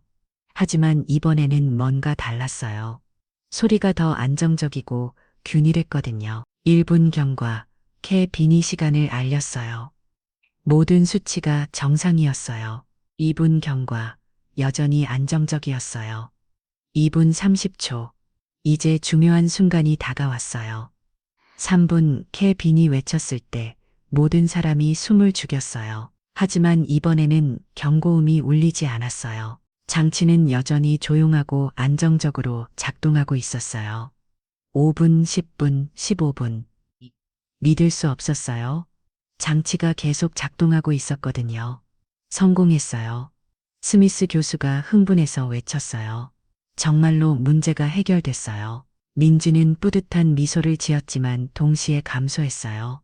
아직 완전히 확신할 수는 없어요. 더 오래 테스트해 봐야겠어요. 하지만 30분이 지나고 1시간이 지나도 장치는 완벽하게 작동했어요. 18세 소녀 민지가 정말로 전 세계 전문가들도 못 풀 문제를 해결한 거였어요. 장치가 안정적으로 작동하는 것을 확인한 스미스 교수는 믿을 수 없다는 표정으로 민지를 바라봤습니다. 30년 연구 인생에서 이렇게 감동적인 순간은 처음이었거든요. 민지 양 정말로 해내셨네요. 스미스 교수의 목소리가 떨렸어요. 이 순간이 올 거라고는 꿈에도 생각하지 못했습니다. 켈빈 조교도 여전히 모니터를 바라보며 중얼거렸어요. 24시간째 연속 작동 중이에요. 믿기지 않아요? 정말 믿기지 않아요? 민지는 오히려 차분했어요. 교수님, 하지만 아직 확신하기에는 이른 것 같아요. 최소한 일주일은 연속으로 작동해봐야 진짜 성공이라고 할 수 있을 것 같은데요. 일주일이요? 스미스 교수가 놀라면 물어봤어요. 하지만 이미 충분히 증명된 것 같은데요. 아니에요. 민지가 고개를 저었어요. 기계는 때대로 속임수를 써요. 처음에는 잘 작동하다가 나중에 다른 문제가 생길 수도 있거든요. 정말 안전하다고 확신하려면 더 많은 시간이 필요해요. 민지의 신중한 태도에 두 연구자는 오히려 더 깊은 신뢰를 느꼈어요. 이런 겸손함과 철저함이야말로 진정한 과학자의 자세였거든요. 일주일 후 장치는 여전히 완벽하게 작동하고 있었어요. 스미스 교수는 더 이상 참을 수 없었습니다. 민지 양, 이제 정말 확실해요. 당신이 해낸 거예요. 그날 저녁 스미스 교수는 약속했던 보상을 준비해 왔어요. 하지만 단순히 30만 달러가 아니었습니다. 인지양 사실. 제가 처음에 말씀드린 30만 달러는 최소 금액이었어요. 스미스 교수가 서류 봉투를 꺼내며 말했습니다. 하버드 대학교와 연구 후원 기관들이 긴급 회의를 열었거든요. 긴급 회의 민지가 궁금했어요. 네, 당신의 해결책이 얼마나 혁신적인지 알게 되었거든요. 케빈이 설명했습니다. 펠티어 소자를 이용한 환경 조절 시스템은 다른 모든 정밀 기기에도 적용할 수 있어요. 이건 단순히 우리 장치만의 문제가 아니라 전체 정밀 기계 산업에 혁명을 일으킬 수 있는 발견이에요. 스미스 교수가 서류를 건네며 말했습니다. 그래서 보상을 늘리기로 했어요. 25만 달러입니다. 민지와 가족들은 깜짝 놀랐어요. 25만 달러면 한국 돈으로 3억 원이 넘는 거액이었거든요. 그리고 이것보다 더 중요한 제안이 있어요.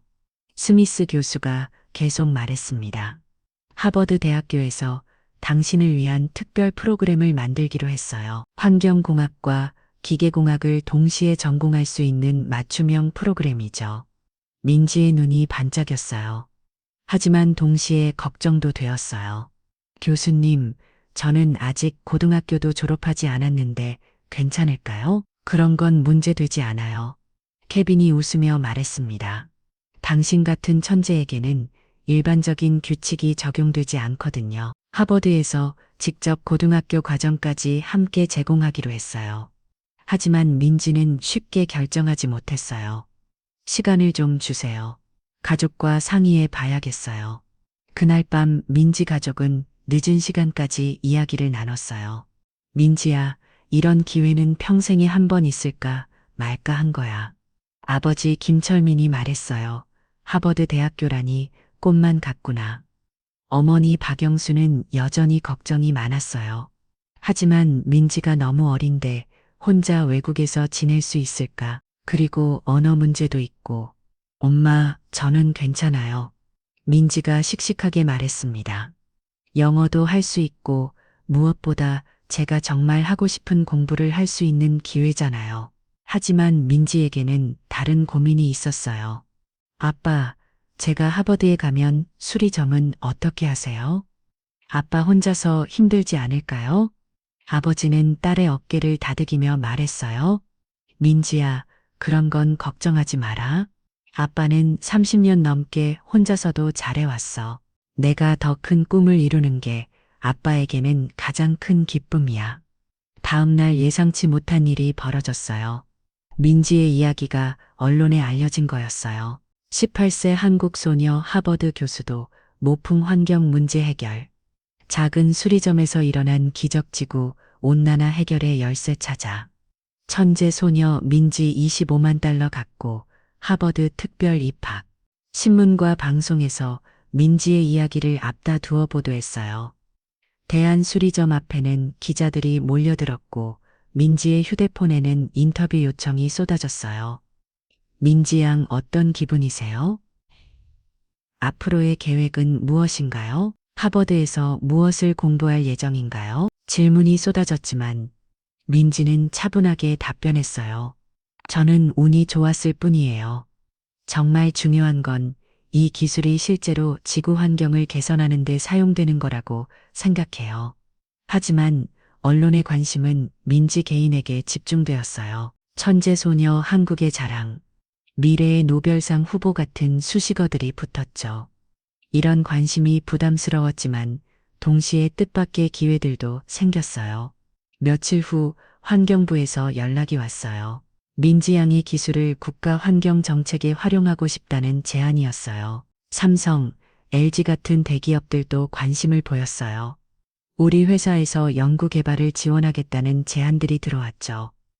심지어 유엔 환경계획에서도 연락이 왔어요. 젊은 환경과학자 프로그램에 참여하지 않겠느냐는 제안이었어요. 민지는 이 모든 제안들을 신중하게 검토했어요. 하지만 가장 중요한 것은 자신이 정말로 하고 싶은 일이 무엇인지 찾는 것이었죠. 교수님, 질문이 하나 있어요. 민지가 스미스 교수에게 말했습니다. 제가 개발한 이 기술이 정말로 지구 온난화를 막는데 도움이 될까요? 물론이죠.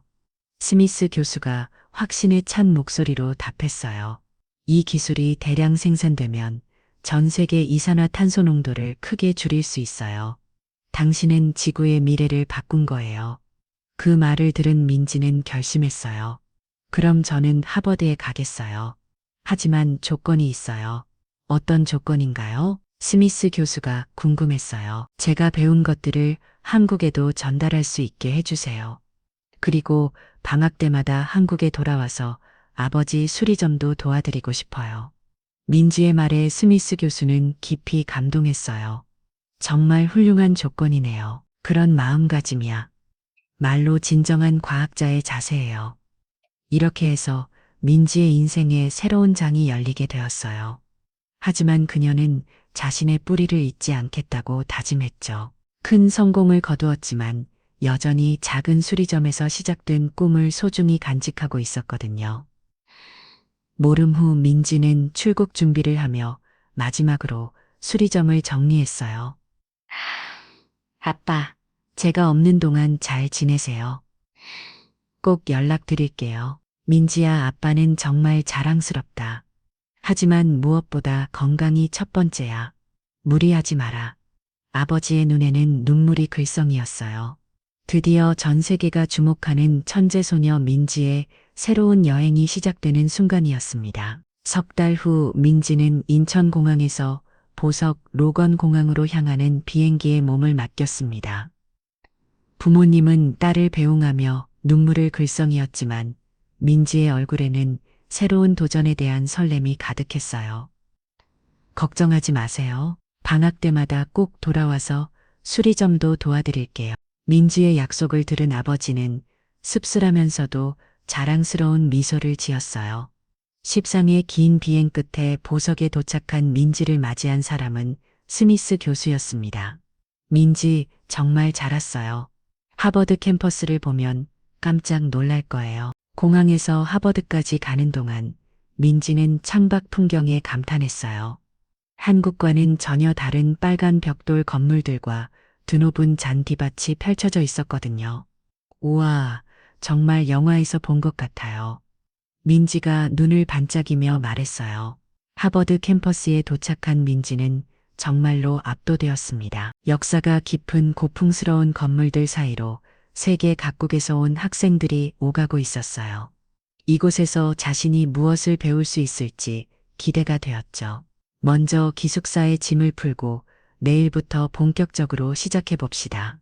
스미스 교수가 말했어요. 민지의 기숙사 룸메이트는 인도에서 온 프리아라는 수학 천재 소녀였어요. 16살로 민지보다 2살 어렸지만 이미 미적분한 논문을 발표한 경력이 있었죠. 안녕, 나는 프리아야. 너가 그 유명한 한국 천재 소녀구나. 프리아가 밝게 웃으며 인사했어요. 내 이야기는 이미 학교 전체 퍼졌어. 정말 대단해. 민지는 금세 프리아와 친해졌어요. 두 소녀는 각자의 나라 이야기를 나누며 밤늦게까지 대화를 나눴죠. 다음 날 민지의 첫 수업은 고급 환경화학이었습니다.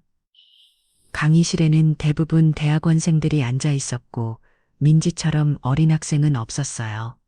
오늘은 대기 중 오염물질의 화학적 분해에 대해 배워보겠습니다. 앤더슨 교수가 복잡한 화학 반응식을 7판에 적어가며 설명하기 시작했어요. 다른 학생들은 열심히 필기했지만 민지는 교수의 설명을 들으며 고개를 겨우 등했습니다. 뭔가 이상한 부분이 있는 것 같았거든요. 수업이 끝난 후 민지가 교수에게 다가갔어요. 교수님, 방금 설명하신 반응에서 자외선 조건이 빠진 것 같은데요. 앤더슨 교수는 처음에는 당황했지만 민지의 지적을 확인해 보니 정말로 중요한 부분을 빠뜨렸다는 것을 알았어요. 오, 정말 그러네요. 잘 지적해 주셔서 고맙습니다. 그런데 학부생이 이런 세부 사항까지 알 수 있다는 이 놀랍네요. 실제로 그런 시스템을 만들어 본 경험이 있어서요. 민지의 답변을 들은 교수는 흥미로운 표정을 지었어요. 수업 후 다른 학생들이 민지에게 다가왔습니다. 안녕? 나는 브라질에서 온 카르로스야. 아까 지적한 내용 정말 대단했어. 저는 이집트에서 온 파티마예요. 정말 신기해요. 민지는 금세 전 세계에서 온 우수한 학생들과 친해졌어요. 그들 역시 각자의 나라에서 뛰어난 재능을 인정받고 온 사람들이었죠. 한 달 후 민지는 스미스 교수의 연구실에서 정식으로 연구 프로젝트에 참여하게 되었습니다. 이번에는 CERO2 기술을 한 단계 발전시킨 새로운 도전이었어요. 현재 우리가 개발한 CERO2 시스템은 실험실에서는 완벽하게 작동해요. 연구실의 선배인 제시카가 설명했어요. 하지만 실제 야외 환경에서는 효율이 크게 떨어져요. 어떤 부분이 문제인가요? 민지가 궁금했어요. 바람, 먼지, 온도 변화 같은 자연 환경의 변수들이 너무 많아요. 실험실에 통제된 환경과는 완전히 달라요. 제시카가 걱정스럽게 말했어요. 민지는 며칠 동안 문제를 관찰했습니다. 그러던 중 흥미로운 패턴을 발견했어요. 제시카, 혹시 식물들이 어떻게 자연 환경의 변화에 적응하는지 연구해 본 적 있어요? 민지가 물어봤어요. 식물이요? 갑자기 왜 식물 이야기를 하시는 거예요? 제시카가 의아해 있어요. 우리가 만든 장치는 결국 인공광합성 시스템이잖아요. 그럼 실제 식물들이 어떻게 환경 변화에 대응하는지 배우면 도움이 될 것 같아요. 민지의 말에 제시카는 눈이 반짝였어요. 정말 흥미로운 관점이네요. 그런데 구체적으로 어떤 부분을 연구할 계획인가요? 민지는 하버드의 식물학과에 연락해서 협력 연구를 제안했어요. 환경공학과 식물학의 융합 연구였죠. 잎사귀의 기공은 환경 변화에 따라 자동으로 열리고 닫혀요. 식물학과의 톰슨 교수가 설명했어요. 온도, 습도, 이산화탄소 농도에 따라 실시간으로 조절되죠. 그럼 우리 장치에도 그런 적응 시스템을 만들 수 있을까요? 민지가 물어봤어요. 흥미로운 아이디어네요. 한번 시도해 봅시다. 톰슨 교수도 이 융합 연구에 관심을 보였어요. 민지는 식물의 기공 구조를 모방한 스마트 필터 시스템을 설계하기 시작했어요. 환경 변화에 따라 자동으로 필터의 개방도를 조절하는 시스템이었죠. 여기 나노 액추에이터를 넣어서 기공처럼 작동하게 하면 민지가 설계도를 그리며 설명했어요. 몇 주간의 연구 끝에 첫 번째 프로토타입이 완성되었습니다. 야외 테스트 결과는 놀라웠어요. 믿을 수 없어요. 제시카가 흥분해서 소리쳤어요. 실험실 환경과 거의 같은 효율을 보이고 있어요. 기존 시스템이 야외에서 60% 효율 감소를 보인 반면 민지의 스마트 필터 시스템은 불과 10%만 감소했어요. 스미스 교수는 민지의 연구 결과를 보고 깊은 인상을 받았습니다. 민지, 당신의 융합적 사고는 정말 놀라워요. 환경공학과 생물학을 연결시킬 생각을 어떻게 했나요? 사실 저희 수리점 앞에 화분이 하나 있었어요. 민지가 웃으며 말했어요. 매일 보면서 식물이 날씨 변화에 어떻게 적응하는지 관찰했거든요. 비가 올 때는 잎이 다르게 반응하고 햇볕이 강할 때는 또 다르게 움직이더라고요. 그런 일상적인 관찰이 이런 혁신으로 이어지다니 스미스 교수가 감탄했어요. 인지의 연구 결과는 곧 학계 주목을 받았습니다.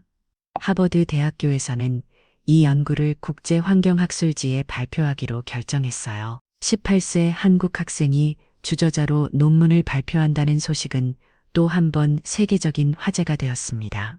한편 한국에서는 민지의 소식이 언론에 크게 보도되었어요. 한재 소녀 민지 하버드에서 또 다른 혁신 성과 발표. 식물 모방 기술로 환경 정화 시스템 효율 대폭 개선. 한국의 자랑 민지 세계 환경 기술설도 민지의 부모님은 뉴스를 보며 자랑스러워했습니다.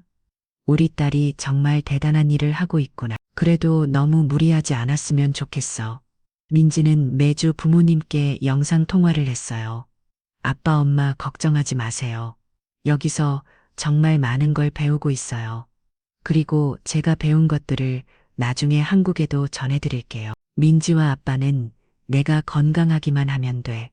성과야 부차적인 거고. A. 아버지의 따뜻한 말에 민지는 눈물이 글썽했어요. 겨울이 다가오면서 민지는 첫 번째 방학을 마주했습니다. 약속대로 한국에 돌아가서 가족과 시간을 보내고 수리점도 도울 예정이었어요. 제 시카 방학 동안 새로운 아이디어를 더 생각해 볼게요. 민지가 연구실을 정리하며 말했어요. 민지 정말 고마워. 당신 덕분에 우리 연구가 완전히 새로운 차원으로 발전했어. 제시카가 진심으로 말했어요. 하버드에서의 첫 학기를 마친 민지는 더 큰 꿈을 품게 되었습니다. 단순히 좋은 성적을 받는 것이 아니라 정말로 세상을 바꿀 수 있는 기술을 개발하고 싶었거든요. 인천공항에 도착한 민지를 맞이한 부모님의 따뜻한 포옹 속에서 그녀는 자신의 뿌리가 얼마나 소중한지 다시 한번 깨달았습니다. 아무리 큰 성공을 거두어도 가족과 고향을 잊지 않겠다는 다짐을 또 한 번 굳혔어요. 한국에 돌아온 민지는 사흘 동안 푹 쉰 후 다시 수리점도 왔습니다. 하버드에서의 바쁜 생활에 지쳤던 마음이 고향의 따뜻함 속에서 치유되었어요. 민지야, 많이 컸구나. 그런데 너무 말랐는데 밥은 제대로 먹고 다니니? 어머니 박용숙이 딸을 끌어안으며 걱정했어요. 엄마, 괜찮아요. 학교 식당 음식도 나쁘지 않아요. 민지가 웃으며 대답했지만 어머니의 손맛이 그리웠던 것도 사실이었어요. 어느 날 수리점에 특별한 손님이 찾아왔습니다. 40대 중반의 여성으로 흰 지팡이를 짚고 있었어요. 혹시 민지 씨 계신가요? 제가 뉴스에서 봤는데 정말 대단한 일을 하셨더라고요. 여성의 목소리는 따뜻했지만 어딘가 슬픈 기운이 배어 있었어요. 네, 제가 민지입니다. 어떻게 도와드릴까요? 민지가 정중하게 인사했어요. 저는 최은정이라고 합니다. 시각장애인 재활센터에서 일하고 있어요. 사실 민지 씨께 특별한 부탁이 있어서 왔습니다. 은정의 말에 민지는 귀를 기울였어요. 저희 센터에는 최근에 시력을 잃으신 분들이 많이 오세요. 교통사고나 질병으로 갑자기 앞을 못 보게 된 분들이죠. 은정이 설명을 시작했어요. 기존의 점자나 흰 지팡이로는 한계가 있어요. 특히 복잡한 도시 환경에서는 위험한 상황이 너무 많거든요. 민지는 은정의 이야기를 들으며 마음이 무거워졌어요.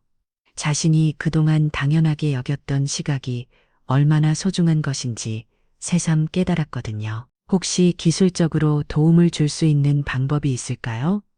은정이 조심스럽게 물어봤어요. 저도 뉴스에서 민지 씨가 어려운 문제들을 해결하는 걸 봤거든요. 혹시 시각장애인을 위한 기술도 만들 수 있을까 했어요. 민지는 잠시 생각에 잠겼습니다. 환경기술과는 완전히 다른 분야였지만 사람을 돕는다는 본질은 같았어요. 은정 선생님, 구체적으로 어떤 도움이 가장 필요한지 알려주세요. 민지가 진지하게 물어봤어요. 가장 어려운 건 길 찾기예요. 특히 계단이나 장애물 그리고 다른 사람들의 위치를 파악하는 게 정말 힘들어요. 은정이 자신의 경험을 털어놓았어요. 저도 10년 전에 시력을 잃었는데 아직도 새로운 장소에 가면 무서워요. 인지는 은정의 말을 들으며 뭔가 떠오르는 아이디어가 있었어요. 혹시 박쥐가 어떻게 어둠 속에서 날아다니는지 아세요? 민지가 물어봤어요. 초음파요? 박쥐는 초음파를 내서 주변을 파악한다고 들었어요. 은정이 답했어요. 맞아요. 그럼 사람도 그런 능력을 가질 수 있다면 어떨까요? 민지의 말에 은정이 얼굴이 밝아졌어요. 하지만 사람은 초음파를 낼 수 없잖아요. 은정이 의문을 표했어요. 기계가 대신하면 돼요. 민지가 설명하기 시작했어요. 작은 장치가 초음파를 보내고 반사되어 돌아오는 신호를 분석해서 주변 환경을 파악하는 거예요. 그리고 그 정보를 음성으로 전달해 주는 거죠. 은정은 민지의 아이디어에 깊은 감동을 받았어요. 민지는 즉시 이 프로젝트에 착수했습니다. 하지만 환경기술과는 전혀 다른 분야라서 새롭게 공부해야 할 것들이 많았어요. 아빠 혹시 초음파 센서 같은 거 있어요? 민지가 수리점 창고를 뒤집며 물어봤어요. 초음파 센서 자동차 주차 센서에 들어가는 그거 말이냐? 아버지 김철민이 답했어요. 맞아요. 그런 거면 충분해요. 민지가 기뻐했어요. 민지는 며칠 동안 밤새우 가며 프로토타입을 만들었습니다. 작은 이어폰처럼 생긴 장치의 초음파 센서와 음성 합성기를 집적했어요. 3시 방향에 계단이 있습니다. 앞으로 2m의 벽이 있습니다. 오른쪽에 사람이 걸어오고 있습니다. 장치는 주변 환경을 실시간으로 음성으로 알려주었어요. 첫 번째 테스트는 은정과 함께 했습니다. 정말 신기해요. 마치 누군가가 옆에서 계속 설명해 주는 것 같아요. 은정이 장치를 착용하고 수리점 안을 걸어 다니며 감탄했어요. 여기 테이블이 있고 저기 의자가 있다는 걸 정확히 알 수 있어요. 하지만 아직 개선할 점들이 많았어요. 너무 많은 정보가 한꺼번에 들려와서 혼란스러웠거든요. 정보를 선별해서 정말 중요한 것만 알려주면 어떨까요? 민지가 아이디어를 냈어요. 예를 들어 위험한 장애물이나 계단 같은 건 즉시 알려주고 단순한 벽이나 가구는 가까이 갔을 때만 알려주는 식으로요. 은정이 고개를 끄덕였어요. 그럼 훨씬 사용하기 편할 것 같아요. 민지는 인공지능 알고리즘을 추가해서 중요도에 따라 정보를 분류하는 시스템을 만들었습니다. 며칠간의 수정 작업 끝에 훨씬 개선된 버전이 완성되었어요. 이제 정말 실용적이네요. 은정이 새 버전을 테스트하며 기뻐했어요. 위험한 상황은 즉시 알려주고 나머지는 부드럽게 안내해 주니까 정말 자연스러워요. 소식을 들은 시각장애인 재활센터의 다른 분들도 테스트에 참여했습니다. 이런 기술이 있었으면 얼마나 좋았을까요? 정말 혁신적이에요. 이제 혼자서도 안전하게 다닐 수 있을 것 같아요. 사용자들의 반응은 폭발적이었어요. 하지만 민지는 여기서 만족하지 않았어요. 단순히 장애물을 피하는 것만으로는 부족해요. 민지가 생각에 잠겨 말했어요. 정말 중요한 건 시각장애인분들이 독립적이고 자신감 있게 생활할 수 있도록 돕는 거잖아요. 은정이 민지의 말에 깊이 공감했어요. 맞아요. 우리가 원하는 건 단순한 안전이 아니라 진정한 자유예요. 민지는 더욱 발전된 기능들을 추가했습니다. 길 안의 기능, 대중교통 정보 연동, 심지어 쇼핑몰에서 원하는 매장을 찾아주는 기능까지 만들었어요. 지하철 3호선 입구가 10m 앞에 있습니다. 우회전하면 화장실이 있습니다. 왼쪽에 커피숍이 있습니다. 장치는 점점 더 똑똑해졌어요. 몇 달 후 민지의 소나 가이드라고 이름 붙인 이 장치는 시각장애인 커뮤니티에서 큰 화제가 되었습니다. 정말 삶이 바뀌었어요. 이제 혼자서도 어디든 갈 수 있어요. 가족들이 더 이상 걱정하지 않아도 돼요. 사용자들의 감사 인사가 쏟아졌어요. 하지만 민지가 가장 기뻤던 순간은 따로 있었어요. 은정이 혼자서 처음으로 멀리 있는 친구를 만나러 간 날이었거든요. 민지야, 정말 고마워. 내 덕분에 내가 잃었던 자신감을 되찾았어. 은정의 눈물 어린 감사 인사에 민지도 울컥했어요. 여러 투자자들이 상용화를 제안했지만 민지와 은정은 다른 길을 선택했어요. 돈을 벌기 위한 기술이 아니에요. 정말로 도움이 필요한 분들께 먼저 전해져야 해요. 민지의 말에 은정도 동의했어요. 그들은 비영리 단체를 만들어서 경제적으로 어려운 시각장애 인들에게 무료로 장치를 제공하기로 했어요. 이 소식을 들은 스미스 교수는 크게 감동했습니다. 민지, 당신은 진정한 공학자의 정신을 갖고 있어요. 기술은 인간을 위해 존재한다는 것을 잊지 않는 사람이죠. 교수의 격려에 민지는 더욱 확신을 갖게 되었어요. 방학이 끝나갈 무렵 민지에게 특별한 제안이 들어왔습니다. 아프리카 케냐에서 사막화 방지를 위한 환경기술 프로젝트에 참여해 달라는 요청이었어요. 민지 씨의 환경기술과 사회적 철학이 우리 프로젝트에 꼭 필요해요. 프로젝트 책임자가 설명했어요. 케냐의 건조 지역에 CAR 오토 기술을 적용해서 사막화를 막고 싶어요. 민지는 잠시 고민했어요. 하버드 복학을 미루고 아프리카에서 활동하는 것은 쉬운 결정이 아니었거든요. 하지만 결국 참여하기로 했어요. 제가 개발한 기술이 정말로 지구 환경을 개선하는 데 도움이 된다면 어디든 가겠어요. 민지의 결정에 부모님은 걱정하면서도 딸을 자랑스러워했어요. 민지야, 세계 어디를 가더라도 내 뿌리는 여기라는 걸 잊지 마라. 아버지의 당부에 민지는 고개를 끄덕였어요.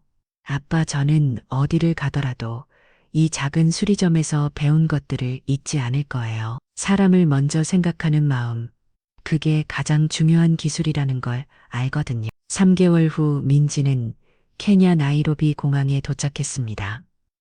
적도 근처의 뜨거운 태양과 낯선 풍경이 그녀를 맞이했어요. 민지 씨, 정말 잘 오셨어요. 저희가 얼마나 기다렸는지 모르세요.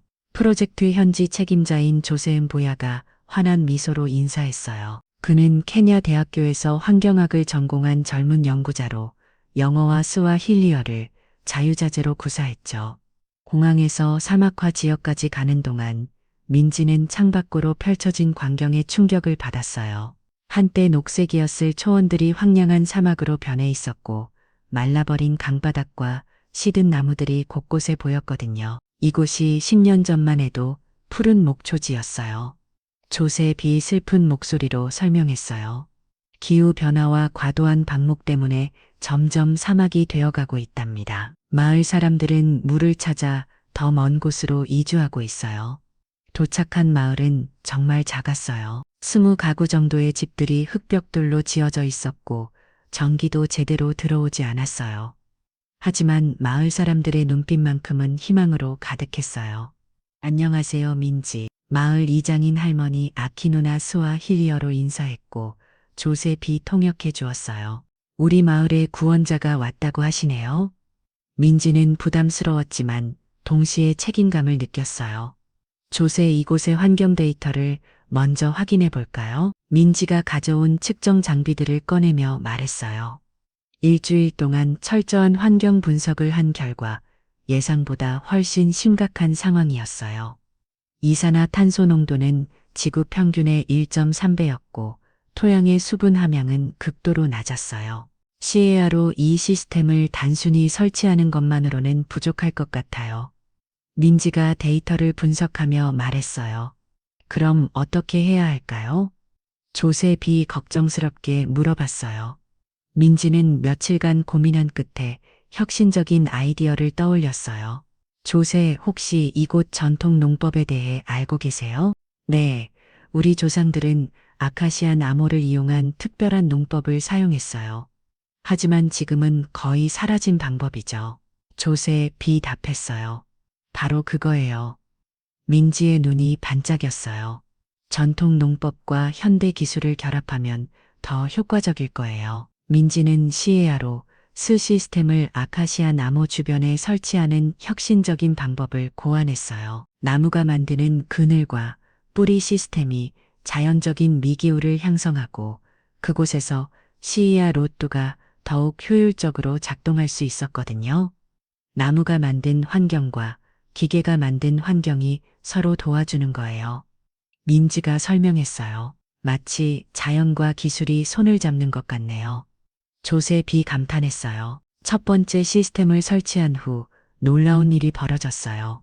한 달 만에 주변 토양의 수분 함량이 눈에 띄게 증가했고 죽어가던 풀들이 다시 살아나기 시작했어요. 정말 기적 같아요. 마을 사람들이 환호했어요. 하지만 민지는 더 나아가고 싶었어요. 조세 이 기술을 마을 사람들이 직접 관리할 수 있도록 교육하면 어떨까요? 훌륭한 아이디어네요. 지속 가능한 발전. 이야말로 진정한 도움이죠. 조셉이 동의했어요.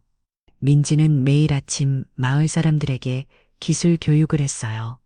복잡한 이론 대신 실제 조작 방법과 유지보수 요령을 중심으로 가르쳐 줬죠. 이 버튼을 누르면 시스템 상태를 확인할 수 있어요. 이 표시등이 빨갛게 깜빡이면 필터를 교체해야 해요. 처음에는 어려워하던 마을 사람들도 점차 기술에 익숙해졌어요. 특히 16살 소년 임바르는 놀라운 재능을 보였어요. 임바르는 정말 똑똑해요. 마치 어린 시절의 저를 보는 것 같아요. 민지가 조셉에게 말했어요. 6개월 후 마을 전체가 변했어요. 사막화되었던 땅에 초록이 돌아왔고 멀리 이주했던 가족들이 하나씩 마을로 돌아오기 시작했어요. 민지 정말 고마워요. 당신은 우리에게 희망을 되돌려 주었어요. 이 장할머니가 민지의 손을 꼭 잡으며 말했어요. 하지만 민지에게는 더 큰 깨달음이 있었어요. 조세, 저는 여기서 기술보다 더 중요한 것을 배웠어요. 무엇인가요? 진정한 기술은 사람들 안에 있다는 거예요. 제가 가져온 건 그냥 도구일 뿐이고 실제로 변화를 만든 건 마을 사람들이었어요. 케냐에서의 경험은 민지의 인생관을 완전히 바꿔놓았어요. 1년 후 한국으로 돌아온 그녀는 새로운 꿈을 품고 있었어요. 아빠, 엄마, 저는 한국에서 새로운 연구소를 만들고 싶어요. 민지가 가족에게 말했어요. 어떤 연구소 말이니 아버지가 궁금했어요. 환경기술과 사회기술을 함께 연구하는 곳이요. 첨단 기술을 개발하되 그것이 정말로 사람들의 삶을 개선하는지 확인하는 거예요. 민지의 구체적인 계획에 부모님은 감탄했어요. 20세가 된 민지는 서울 강남구에 작은 연구소를 차렸습니다. 따뜻한 기술 연구소라는 이름을 붙였어요. 처음에는 혼자서 시작했지만 곧듀을 같이 하는 젊은 연구자들이 모여들기 시작했어요. 우리의 목표는 단순해요. 정말로 필요한 기술을 만드는 것이죠. 민지가 첫 번째 직원 회의에서 말했어요. 하버드에서 함께 공부했던 프리아도 인도에서 나라와 합류했어요.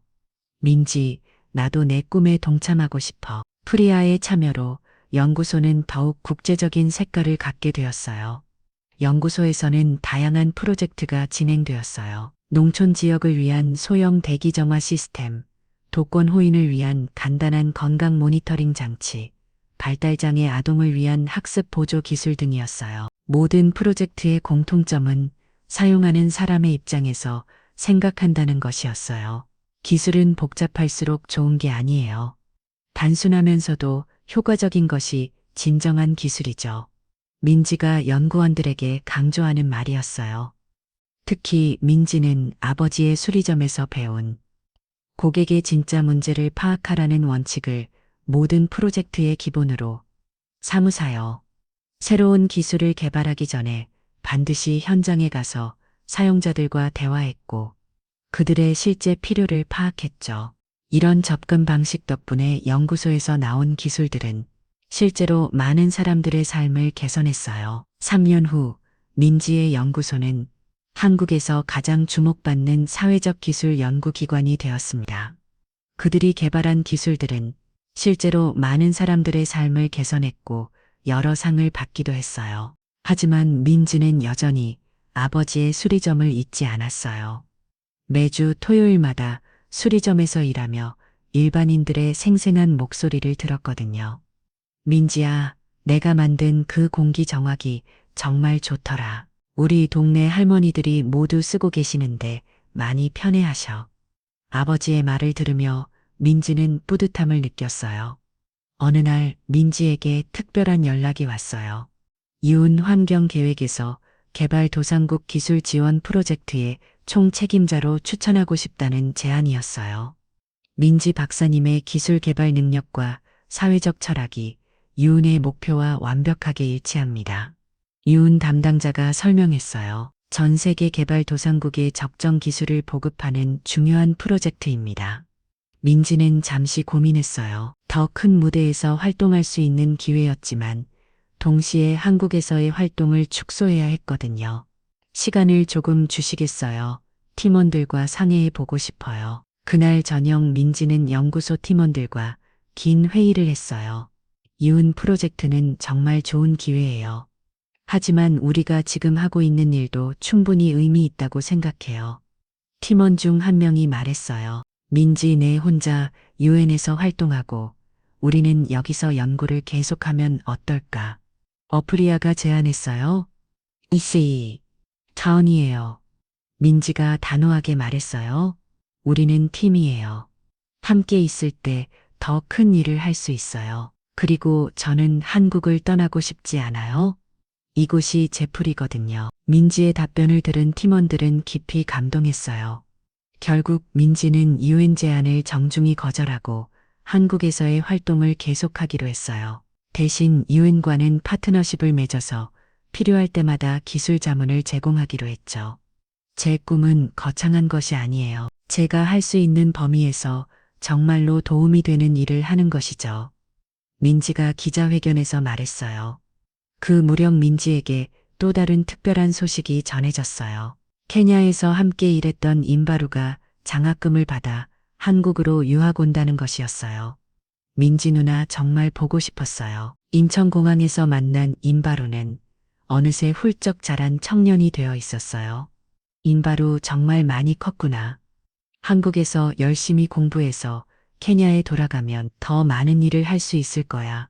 민지가 격려했어요. 임바루는 민지의 연구소에서 인터너로 일하면서 한국의 첨단 기술을 배웠어요. 누나, 저는 누나처럼 아프리카 전체를 도울 수 있는 기술자가 되고 싶어요. 임바루의 꿈을 들으며 민지는 뿌듯했어요. 에이? 자신이 심은 씨앗이 다른 곳에서 꽃 피우고 있다는 느낌이었거든요. 23세가 된 민지는 어느덧 한국 사회 기술 분야의 대표적인 인물이 되어 있었어요. 하지만 그녀는 여전히 겸손했고 자신의 성공을 혼자만의 것으로 생각하지 않았어요. 제가 여기까지 올 수 있었던 건 수많은 분들의 도움 덕분이에요. 민지가 수상소감에서 말했어요. 특히 작은 수리점에서 시작해서 저에게 사람을 먼저 생각하라고 가르쳐 주신 아버지, 그리고 제 기술을 믿고 함께 해주신 모든 분들께 감사드려요. 그날 밤 민지는 부모님과 함께 조용한 시간을 보냈어요. 아빠, 저는 아버지께서 가르쳐 주신 것들이 제 인생의 낯이 많이 되었어요. 민지가 진심으로 말했어요. 작은 수리점에서 배운 정직함과 성실함, 그리고 사람을 먼저 생각하는 마음. 그것들이 저를 여기까지 이끌어 주었어요. 아버지는 딸의 어깨를 다독이며 말했어요. 민지와 아빠가 자랑스럽다. 큰 성공보다 더 중요한 것은 올바른 길을 가는 것이야. 몇 년 후 민지의 이야기는 전 세계적으로 알려졌어요. 하지만 그녀는 여전히 매주 토요일마다 아버지의 수리점에서 일했고 평일에는 연구소에서 더 나은 세상을 만들기 위한 기술을 개발했어요. 최은정의 시각장애인 센터는 이제 전국적인 네트워크가 되었고 케냐의 마을은 완전히 푸른 초원으로 되돌아갔어요. 임바루는 아프리카 전역에 환경기술을 보급하는 활동가가 되었고요. 진정한 성공은 얼마나 많이 갖느냐가 아니라 얼마나 많이 나누냐에 있다. 민지가 젊은 과학자들에게 하는 강연의 마지막 문장이었어요. 그리고 그 꽤 다름이 그녀의 모든 선택의 기준이 되었죠. 작은 수리점에서 시작된 민지의 이야기는 이렇게 계속 이어졌습니다. 그녀는 여전히 기계와 대화하는 특별한 능력을 갖고 있었지만 더 중요한 건 사람들과 소통하는 따뜻한 마음이었어요. 그리고 그 마음이야말로 세상을 바꾸는 진짜 기술이라는 것을 알고 있었거든요. 여러분, 오늘 민지의 이야기는 어떠셨나요? 작은 수리점에서 시작된 한 소녀의 꿈이 전 세계를 바꾸는 이야기였습니다. 민지가 아버지에게서 배운 가장 소중한 교훈, 사람을 먼저 생각하라는 말씀이 참 마음에 와닿네요. 진정한 성공은 얼마나 많이 갖느냐가 아니라 얼마나 많이 나누냐에 있다는 민지의 깨달음처럼 우리도 일상에서 작은 나눔을 실천해보면 어떨까요? 오늘 이야기가 마음에 드셨다면 좋아요 버튼 꾹 눌러주시고 구독과 알림 설정도 꼭 부탁드립니다. 댓글로 여러분의 생각도 들려주세요. 다음에는 또 어떤 감동적인 이야기로 찾아볼까요? 여러분의 하루가 민지처럼 따뜻하고 의미 있기를 바라며 저는 다음 이야기에서 또 뵙겠습니다. 안녕히 계세요.